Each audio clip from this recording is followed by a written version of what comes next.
தமிழ்நாடே கேள்விப்பட்டிராத அதிரடி விலை குறைப்பு சூப்பர் சரவணா ஸ்டோர்ஸ். சொந்த வீடு வாங்க ஸ்டெப் ஸ்டோனுக்கு வாங்க. Step stone. காங்கிரஸை பொறுத்தவரையில் இப்போ தனித்து விடப்பட்டிருக்கார்கள் என்றுதான் சொல்லணும். ஏன்னா பீகார் தேர்தலை பொறுத்தவரையில் காங்கிரஸ் ஒரு பெருவாரியான வாக்கு வித்தியாசத்தில் வெற்றி பெறும், பல இடங்களில் தனது வெற்றி வாகை சூடும்னு எக்ஸிட் போல்கள், கருத்து கணிப்புகள் எல்லாமே நம்ம பார்த்துருப்போம். 2025 சட்டமன்ற தேர்தலை பொறுத்தவரையில் இந்திய கூட்டணியை பொறுத்தவரையும் அவர்கள் சாதிய மக்களுடைய வாக்குகளை தான் நேரடியாக குறிவைத்தார்கள். ஆனால் இந்த காங்கிரஸுடைய இந்தியா கூட்டணியை பொறுத்தவரையில் நம்ம பார்க்கும்போது இந்த மாதிரியான எந்த ஒரு ஸ்ட்ராட்டஜியுமே பண்ணலை. ஆரம்ப கட்டத்திலேருந்து ராகுல் காந்திக்கும் தேஜஸ்வி யாதவுக்கும் ஒரு பெரிய விரிசல்கள் ஆரம்பத்திலே இருந்தது.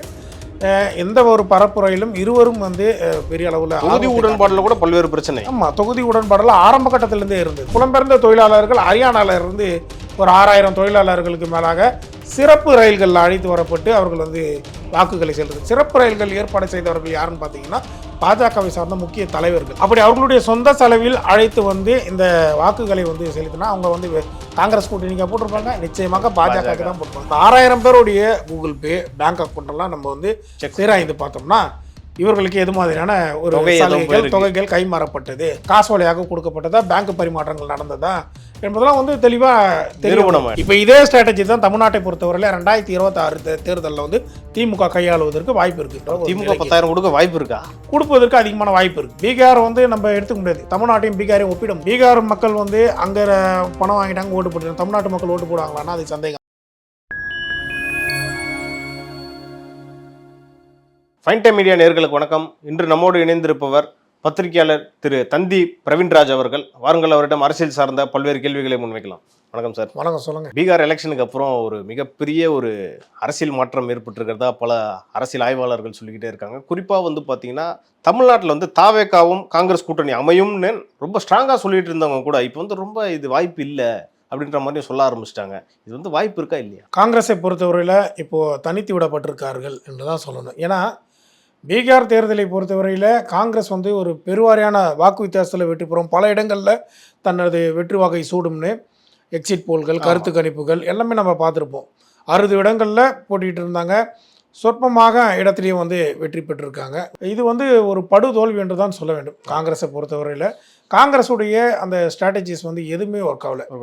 ராகுல் காந்தி அவர்களுடைய அந்த ஓட்சோரி ஸ்ட்ராட்டஜியாக இருக்கட்டும், அந்த தேர்தல் பரப்புரையில் சரியான ஒரு வியூகங்கள் இல்லை, வகுக்கல. தேர்தல் அறிக்கையில் சரியான ஒரு கவர்ச்சியோட தேர்தல் அறிக்கை திட்டங்கள் எதுவுமே செயல்படுத்தலை. நிறைய விஷயங்கள் பீகாரை பொறுத்தவரையில் இருக்குது. பாஜகவை பொறுத்தவரையில் இந்திய கூட்டணியை பொறுத்தவரையில் சாதிய மக்களுடைய வாக்குகளை குறிவைத்து அந்த கூட்டணி வியூகங்கள் அமைக்கப்பட்டிருக்கு.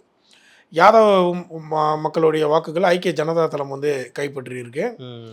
தொடர்ந்து உயர் சாதி வகுப்பினருடைய ஓசி வகுப்பினர்களுடைய அந்த வாக்குகளை பாரதிய ஜனதா குறிவைத்து அதனை கைப்பற்றியிருக்கு. ராம்விலாஸ் பாஸ்வான் அவர்களுடைய மகன் சிராக் பாஸ்வான் அவர்களுடைய கட்சி லோக் ஜனசக்தி தலித் மக்களுடைய வாக்குகளை குறிவைத்து அந்த தேர்தலில் பெருவாரியான வாக்குகளை கைப்பற்றியிருக்காங்க. 10% வாக்குகளை பெற்றிருக்காங்க. லோக் ஜனசக்தியை பொறுத்தவரையில் 2020 தனித்து அவர்கள் போட்டிட்டு இருந்தாங்க. அதற்கு முக்கிய காரணம் ராம்விலாஸ் பாஸ்வான் அவர்கள் மறைவுக்கு பிறகு அவருடைய தம்பி பசுபதி குமார் அவர்கள் இந்த கட்சியை உடைக்கி பார்த்திருந்தார். அவருடைய சித்தப்பாவுக்கும் சிராக் பாஸ்வானுக்கும் ஒரு பெரிய விரிசல்கள் ஏற்பட்டது. கட்சியில் பெரிய பூசல்கள் ஏற்பட்டது. ஒரு 4 நாடாளுமன்ற உறுப்பினர்கள் பசுபதி குமார் அவர்கள் அழைத்து சென்று விட்டார். அந்த நேரத்தில் சிராக் பாஸ்வான் தனித்து விடப்பட்டு 2020 சட்டமன்ற தேர்தலே அவர் தனித்து தான் களமாடினார். 135 இடங்களில் போட்டிட்டு இருந்தார். 134 இடங்களில் தழுவியிருந்தார். ஒரே இடத்துல மட்டும்தான் அவர் வெற்றி வாகை சூடியிருந்தார். ஆனால் அந்த தேர்தலில் அவருடைய வாக்கு சதவீதம் 5.66% வாக்குகளை பெற்றிருந்தார் சிராக் பாஸ்வான். அனைத்துமே தலித் மக்களை குறிவைத்து தலித் மக்களுடைய வாக்குகள் அவர் பெற்றிருந்தார். இதுதான் 2024 தேர்தலை பொறுத்தவரையில் என்டிஏ கூட்டணிக்கு எப்படி இருந்தாலும் சிராக் பாஸ்வானை தன் பக்கம் இழுத்து விட வேண்டும், அந்த தலித் மக்களுடைய வாக்குகளை நாம் பெற்றுவிட வேண்டும். 5.66% வாக்குகள் என்பது சாதாரண விஷயம் கிடையாது. அன்றைய தினம் வந்து இந்தியா கூட்டணி வெற்றி பெறுவதற்கு மிகப்பெரிய காரணமாக அமைந்தது. தனித்து போட்டியிட்டு இருந்தாலும் ஒரு சதவீத வாக்குகளை வந்து சிராக் பாஸ்வான் வந்து பீகாரை பொறுத்தவரை ஜெயிச்சு மந்திரி பிரித்திருந்தார். அது வந்து நம்ம குறித்து கவனிக்கணும். இப்போ இந்த தேர்தலை பொறுத்தவரையில் 2025 சட்டமன்ற தேர்தலை பொறுத்தவரையில் இந்திய கூட்டணியை பொறுத்தவரையும் அவர்கள் வந்து சாதிய மக்களுடைய வாக்குகளை தான் வந்து நேரடியாக குறிவைத்தார்கள். ஆனால் இந்த காங்கிரஸ் உடைய இந்தியா கூட்டணி பொறுத்தவரையில் நம்ம பார்க்கும்போது இந்த மாதிரியான எந்த ஒரு ஸ்ட்ராட்டஜியுமே பண்ணலை. எந்த ஸ்ட்ராட்டஜியுமே இல்லாமல் எந்த ஒரு மக்களை போய் பெருசாக ராகுல் காந்தி அவர்கள் கூட பார்த்தீங்கன்னா தேர்தலுக்கு ஒரு 6 நாள் முன்னாடி தான் பீகாரில் வந்து பரப்புரை பண்ணார். எப்படின்னா மக்களே வந்து அவங்களை வந்து அங்கீகரிக்கலையா? இவங்களாம் வந்து என்னடா எலெக்ஷனுக்கு ஒரு 6 நாள் முன்னாடி வர அவருக்கே ஒரு அக்கறை இல்லையான்ற அந்த எண்ணம் வந்துருச்சான்னு தெரியல. அதிருப்தியில தான் வந்து மக்கள் வந்து அந்த கூட்டணி வந்து பார்த்துருந்தாங்க. ஏன்னா ஆரம்ப கட்டத்திலேருந்தே ராகுல் காந்திக்கும் தேஜஸ்வி யாதவுக்கும் ஒரு பெரிய விரிசல்கள் ஆரம்பத்திலே இருந்தது. எந்த ஒரு பரப்புரையிலும் இருவரும் வந்து பெரிய அளவில் தொகுதி உடன்பாடுல கூட பல்வேறு பிரச்சனை. ஆமாம், தொகுதி உடன்பாடுல ஆரம்ப கட்டத்திலிருந்தே இருந்தது. முதலமைச்சர் வேட்பாளர் யார் என்று அறிவிப்பதே வந்து மிக கால தாமதத்தோடு அறிவித்தார்கள். பெரிய அளவில் ஈர்ப்புகள் இல்லாத ஒரு தேர்தலாகவே இந்த தேர்தல் வந்து அமைந்திருந்ததுன்னு பார்க்கலாம். இதனை தாண்டி ராகுல் காந்தி ஏற்கனவே வந்து இந்த ஓட்சோரியெல்லாம் வந்து குறித்திருந்தார். பீகாரில் கடந்த முறை நடைபெற்ற அந்த எஸ்ஐஆர் பணியின் பொழுது பல குளறுபடிகள், 68 லட்சம் வாக்காளர்கள் நீக்கப்பட்டது, புதிதாக 79 லட்சம் வாக்காளர்கள் சேர்க்கப்பட்டது, 28 லட்சம் வாக்காளர்கள் புலம்பெயர்ந்த தொழிலாளர்கள் இணைக்கப்பட்டது. அப்பயே வந்து ஒரு ராகுல் காந்தி வந்து தெளிவாக சொல்லியிருந்தார், இந்த 28 லட்சம் வாக்காளர்களும் பாஜகவுக்கு தான் ஓட்டு போடுவாங்கன்னு. இது வந்து நிரூபணம் ஆயிருக்குன்னு தான் சொல்லணும். அந்த 28 லட்சம் வாக்காளர்களும் பாஜகவுக்கு தான் ஓட்டு போட்டிருப்பாங்க நிச்சயமா. அதே நேரத்தில் புலம்பெயர்ந்த தொழிலாளர்கள் ஹரியானாவிலிருந்து ஒரு 6000 தொழிலாளர்களுக்கு மேலாக சிறப்பு ரயில்களில் அழைத்து வரப்பட்டு அவர்கள் வந்து வாக்குகளை செலுத்துது. சிறப்பு ரயில்கள் ஏற்பாடு செய்தவர்கள் யாருன்னு பார்த்தீங்கன்னா பாஜகவை சார்ந்த முக்கிய தலைவர்கள். அப்படி அவர்களுடைய சொந்த செலவில் அழைத்து வந்து இந்த வாக்குகளை வந்து செலுத்தினா அவங்க வந்து காங்கிரஸ் கூட்டணிக்காக போட்டிருப்பாங்க, நிச்சயமாக பாஜகவுக்கு தான் போட்டிருப்பாங்க. அப்போ அழைத்து வரப்பட்ட 6000 பேருடைய வாக்குகள் வந்து பாஜகவுக்கு நேரடியாக விழுந்திருக்கிறது என்பது நம்ம தெல்ல தெளிவாக இதில் நிரூபணமாகுது. அதே நேரத்தில் அந்த 6000 பேருடைய கூகுள் பே, பேங்க் அக்கௌண்ட்டெல்லாம் நம்ம வந்து சீராய்ந்து பார்த்தோம்னா இவர்களுக்கு எது மாதிரியான ஒரு தொகைகள் கைமாறப்பட்டது, காசோலையாக கொடுக்கப்பட்டதா, பேங்க் பரிமாற்றங்கள் நடந்ததா என்பதெல்லாம் வந்து தெளிவாக தெரியும். ஏற்கனவே பல முறை வந்து ராகுல் காந்தி வந்து இந்த ஓட்சோரியை குறித்து பேசிக்கொண்டே இருக்கிறார், தொடர்ந்து சொல்லிக்கொண்டார். ஆனால் பீகார் மக்களிடையே அது பெரிய ஒரு எடுப்பை எடுக்கல. ஏன் வந்து இது ஒரு பெரிய தாக்கத்தை ஏற்படுத்தலை என்று பார்த்தீங்கன்னா நிதிஷ்குமார் அவர்களுடைய அந்த அறிவிப்பு திட்டங்கள், குறிப்பாக மகளிருக்கு 10,000 ரூபாய் வந்து நிதிஷ்குமார் வந்து அறிவித்திருந்தார் சுய தொழில் தொடங்குவதற்கு. அது எப்படி அறிவிக்க முடியும்? அது 1 கோடி மகளிருக்கு நீங்க 10,000 ரூபாய் தொழில் தொடங்குவதற்கு அறிவிக்கப்படுவது வந்து சாதாரண விஷயம் இல்லை. பீகாரை பொறுத்தவரையில் பின்தங்கிய மாநிலம், தொழிலாகட்டும் கல்வியாகட்டும் அனைத்திலுமே, பொருளாதாரத்திலும் அனைத்திலுமே பின்தங்கிய மாநிலம் பீகார். அப்படி பீகாரில் வந்து இது மாதிரியான ஒரு திட்டத்தை வந்து அறிவிக்கப்படும் போது அந்த 10,000 ரூபாய் என்பது சாதாரணமாக நமக்கு தெரியும். 10,000 ரூபாய் வச்சு நம்ம என்ன பண்ணிட முடியும் என்பது. இப்போ நம்ம தமிழ்நாட்டை பொறுத்தவரையில் மகளிர் உரிமை தொகை 1000 ரூபாய் அறிவிக்கப்பட்டது, அது எவ்வளோ பெரிய வரவேற்பை பெற்றது. இப்போ 1000 ரூபாய் என்பது சாதாரணமாக எடுத்துக்கொள்ளவில்லை மக்கள். அதற்கு பல மக்கள் வந்து விண்ணப்பிக்கிறாங்க. மகளிர் விண்ணப்பித்து அந்த 1000 ரூபாய் வந்து நமக்கு கிடைக்க வேண்டும் என்று பலர் இப்போ கூட நிறைய அதனுடைய அந்த விண்ணப்பங்கள் வந்து நிறுத்தி வைக்கப்பட்டிருக்குது, கூடிக்கிட்டே இருக்கு.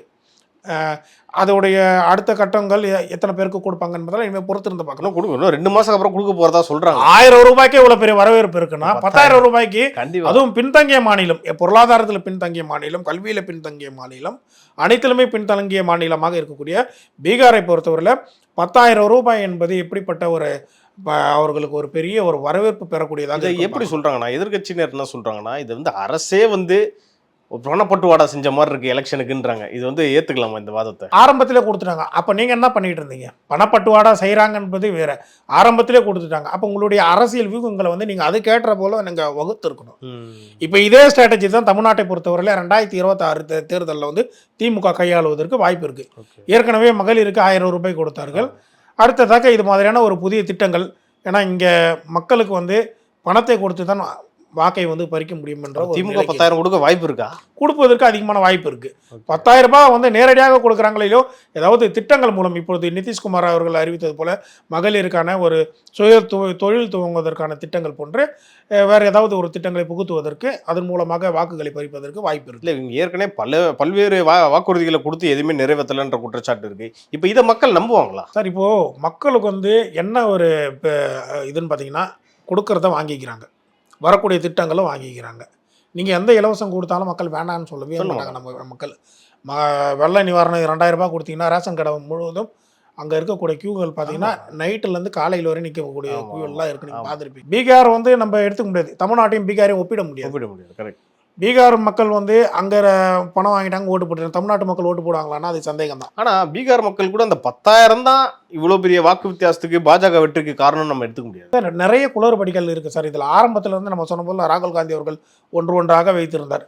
இப்போ ஓட்சரை பொறுத்தவரையில் அவர் வந்து ஆதாரத்தோடையே வச்சுருந்தார், நிறைய ஆதாரங்கள் வெளியிட்டிருந்தார். ஒரே பிரேசில் மாடலில் கொண்டு வந்து நம்ம இங்கே எத்தனை வாக்குகளை வந்து செலுத்தியிருக்கு என்பதை பார்க்கணும். அதே நேரத்தில் 0 என்ற ஒரு அட்ரஸில் எத்தனை பேர் வாக்கு செலுத்தியிருக்காங்க, புகைப்படங்களை மாற்றி எத்தனை பேர் வாக்கு செலுத்தியிருக்காங்கன்னு பார்க்கணும். ஒரே வீட்டில் 50-60 வாக்குகள்லாம் இருக்கும். மாறி பல இடங்களில் வாக்கு செலுத்தியவர்கள்லாம் இருக்காங்க. இது மாதிரியான ஒரு திருட்டு வாக்குகளுக்கு இது வரைக்கும் அதற்கான முடிவுகள் வெளியிடப்படும். Election commission, chief election commission இது வரைக்கும் அதை பற்றி பதில் சொல்லவும் மாட்டாங்க, அதை குறித்து பேசவும் மாட்டாங்க. அது ஒரு என்ன சொல்றது, அது ஒரு விவகாரமாகவே எடுத்துக்க மாட்டாங்க. அதுதான் சந்தேகத்தை ஏற்படுத்துது மக்கள்கிட்டே. இப்போ நீங்க எவ்வளவு நீங்க இது பண்ணாலும் இப்போ இது நம்ம பீகார் தேர்தலையும் வந்து அடுத்ததாக நிறைய ப்ரொட்டஸ்ட்லாம் வந்து நடந்திருக்கு அப்படின்ற தகவல் இருக்கு. மெயின் ஸ்ட்ரீம் மீடியா எதுவுமே இது வந்து விசிபிள் காட்டலை, ஆனால் நடக்குது அப்படின்றது ஒரு தகவல்கள் நம்ம சோஷியல் மீடியாவில் நிறைய பார்க்குறோம். அப்படி பார்த்தா தமிழ்நாட்டில் கூட பல்வேறு பிரச்சனைகள், அரசு சார்ந்த பல்வேறு பிரச்சனைகள் கூட மெயின் ஸ்ட்ரீம் மீடியா காட்டுறது இல்லை. அது எல்லாமே வந்து அதிகாரத்துக்கு கட்டுப்பட்டு இருக்கக்கூடியதாக பார்க்கலாம். சோஷியல் மீடியான்னு ஒன்று இல்லைன்னா இது மாதிரியான மக்களுடைய குமுறல்கள் நிச்சயமாக வெளியே வராது.